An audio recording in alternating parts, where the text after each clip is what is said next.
कभी कभी ऐसा लगता है कि हमारा मन हमारा सबसे बड़ा दोस्त है और कभी वही मन हमारा सबसे बड़ा दुश्मन बन जाता है। आपने कभी ऐसा महसूस किया होगा जब आपने अपने आप से वादा किया कि मैं आज सुबह जल्दी उठूंगा, लेकिन फिर भी आलस्य ने आपको पकड़ लिया, या जब आपने कहा मैं इस बार गलती नहीं करूंगा, लेकिन फिर भी मन ने आपको उसी गलत रास्ते पर ले गया। ऐसे ही एक कठिन पल में था अर्जुन, जब वह महाभारत के युद्ध के मैदान में खड़ा था। उसका मन उसे भटका रहा था कि युद्ध करना सही है या गलत, लेकिन उसके साथ थे भगवान कृष्ण, जिन्होंने उन्हें मन की शक्ति और कमजोरी समझाई। आइए आज भगवद गीता के माध्यम से सीखें कि कृष्ण के विचारों से हम अपने मन को कैसे जीत सकते हैं। प्रिय मित्रों, आइए एक साथ एक छोटी सी प्रार्थना करें। हे कृष्णा, जो भी भक्त आज इस अमृत वाणी को सुन रहा है, उनके जीवन में आपकी कृपा सदा बनी रहे और उनके सभी कष्ट दूर हों। अब इस यात्रा को और भी अधिक अद्भुत बनाने के लिए आपसे अनुरोध है कि नीचे कमेंट बॉक्स में जय श्री राधे कृष्ण लिखकर अपनी भक्ति को व्यक्त करें। आपकी यह भक्ति हमारी इस यात्रा को और भी अर्थपूर्ण बनाएगी। श्री कृष्ण कहते हैं, मन है चंचल, उसे संयम दें। अर्जुन ने कृष्ण से पूछा, मन को जीतना इतना मुश्किल क्यों है? तब कृष्ण ने कहा, यह मन बहुत चंचल है, लेकिन अगर आप उसे संयम देंगे तो वह आपका मित्र बन सकता है। जंगल में एक छोटी सी नदी की धारा को देखिए। शुरुआत में वह बहुत तेजी से बहती है, इधर उधर घूमती है और अपने रास्ते में हर चट्टान को टकराती है, लेकिन जब उसे एक सुनियोजित नाला या रास्ता दिया जाता है तो वह धीरे धीरे शांत और स्थिर हो जाती है। हमारा मन भी वैसा ही है। जब तक उसे सही दिशा नहीं दी जाती, वह इधर उधर भटकता रहता है, लेकिन जब हम उसे संयम देते हैं, जैसे ध्यान, सकारात्मक विचार या लक्ष्य की ओर ध्यान देना, तो वह शांत हो जाता है। ऐसा करने के लिए आप एक छोटा सा अभ्यास कर सकते हैं। अगर आपका मन आपको फोन पर टाइम पास करने की ओर ले जाता है, तो उसे रोकने की बजाय खुद से कहिए, ठीक है, पहले 5 मिनट के लिए मैं एक किताब पढ़ूंगा। धीरे धीरे आपका मन आपकी बात मानने लगेगा। मन को एकाग्र करें, लक्ष्य पर ध्यान दें। एक सूरजमुखी का पौधा देखिए, यह हमेशा सूरज की ओर मुड़ा रहता है, चाहे हवा कितनी भी तेज चले। यह पौधा हमें यह सिखाता है कि अगर हम अपने लक्ष्य पर ध्यान लगाएं, तो हम भी अपने मन को सही दिशा में ला सकते हैं। जब आपका मन आपको भटकाने की कोशिश करे, तो उसे अपने लक्ष्य की ओर लगातार लाएं। यह एक दिन में नहीं होगा, लेकिन धीरे धीरे आपका मन आपकी बात मानने लगेगा। मान लीजिए आपका लक्ष्य है कि आप अपने वजन को कम करें। अगर आपका मन आपको खाने की ओर ले जाता है, तो उसे रोकने की बजाय खुद से कहिए, मैं आज एक फल खाऊंगा। ऐसा करने से आपका मन धीरे धीरे आपके साथ काम करने लगेगा। अहंकार में फंसे व्यक्ति को लगता है कि वह ही सब कुछ कर रहा है।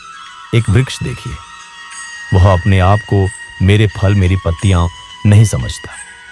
वह सिर्फ जड़ों से पानी और खनिज लेता है, सूरज से प्रकाश लेता है और फिर फल देता है।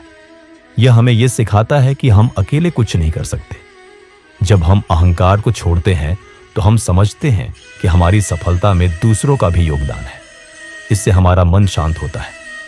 मान लीजिए आप एक टीम के हिस्से हैं और आपका मन आपको बताता है, यह सब मेरा ही काम है। अगर आप अहंकार को छोड़ देंगे, तो आप समझेंगे कि आपके साथी भी आपकी मदद कर रहे हैं। इससे आपकी टीम में एकता बढ़ेगी।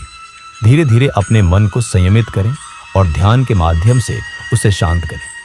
एक झील को देखिए, जब हवा चलती है तो उसकी सतह पर लहरें उठती हैं, लेकिन जब हवा रुक जाती है तो झील शांत हो जाती है और उसकी सतह दर्पण की तरह चमकने लगती है।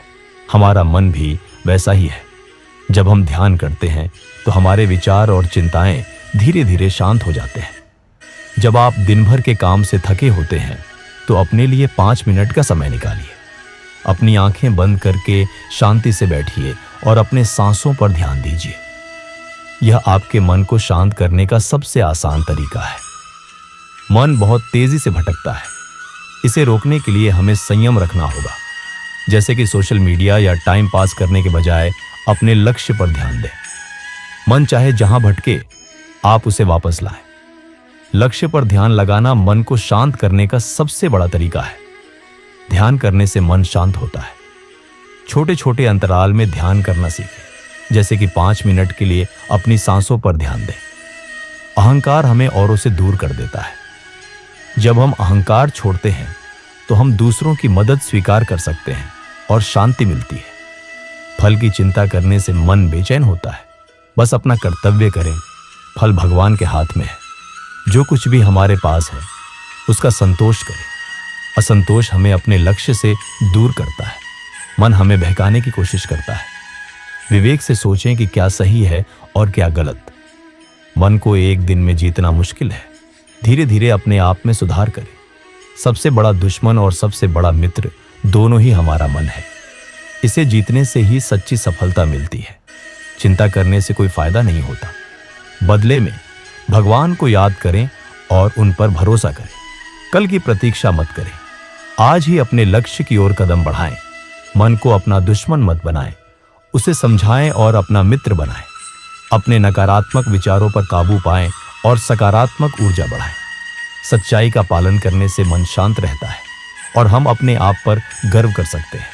प्रार्थना से मन को शांति मिलती है और हमें उत्साह मिलता है। धैर्य से काम करें। मन को जीतने में समय लगता है, लेकिन धैर्य रखने से यह संभव है। हमारे आसपास की ऊर्जा हमारे मन को प्रभावित करती है। सकारात्मक लोगों के साथ रहें। अपने आप पर विश्वास रखने से मन मजबूत होता है। अच्छे आचरण से मन अपने आप शांत होता है। विचार साफ होने पर मन भी साफ होता है। नकारात्मकता को दूर करें। भगवत गीता के इन विचारों को अपनाकर हम अपने मन को जीत सकते हैं।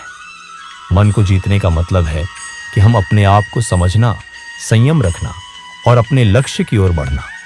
यह एक सफर है जिसमें हर छोटा कदम महत्वपूर्ण है। आज से ही शुरुआत करें और अपने मन को जीतने की यात्रा पर निकलें। भगवत गीता के माध्यम से हम सीखते हैं कि मन की विजय का मतलब ये नहीं है कि आपका मन कभी भटकेगा ही नहीं, बल्कि इसका मतलब है कि जब भी आपका मन भटके तो आप उसे वापस लाने की क्षमता रखते हैं। भगवान कृष्ण कहते हैं कि मन को जीतना ही सच्चा योद्धा बनना है। जब आप अपने मन को जीत लेते हैं तो आप अपने भीतर के शांति, संतोष और सफलता का अनुभव करते हैं। एक खिलाड़ी जब मैदान में खेल रहा होता है तो उसका मन उसे डर दिखाता है, अगर मैं हार गया तो। लेकिन जब वह अपने मन पर काबू पाता है और खेल का आनंद लेता है तो वह चाहे जीते या हारे, वह खुद को सफल महसूस करता है। मन को जीतना जीवन की सबसे बड़ी उपलब्धि है। भगवत गीता के माध्यम से हम सीखते हैं कि अगर हम अपने मन को समझें, उसे शांत करें और उसे सही दिशा में लगाएं, तो हम अपने जीवन को खुद का मालिक बना सकते हैं। तो आज से ही शुरुआत करें अपने मन को जीतने की यात्रा की। राधे राधे।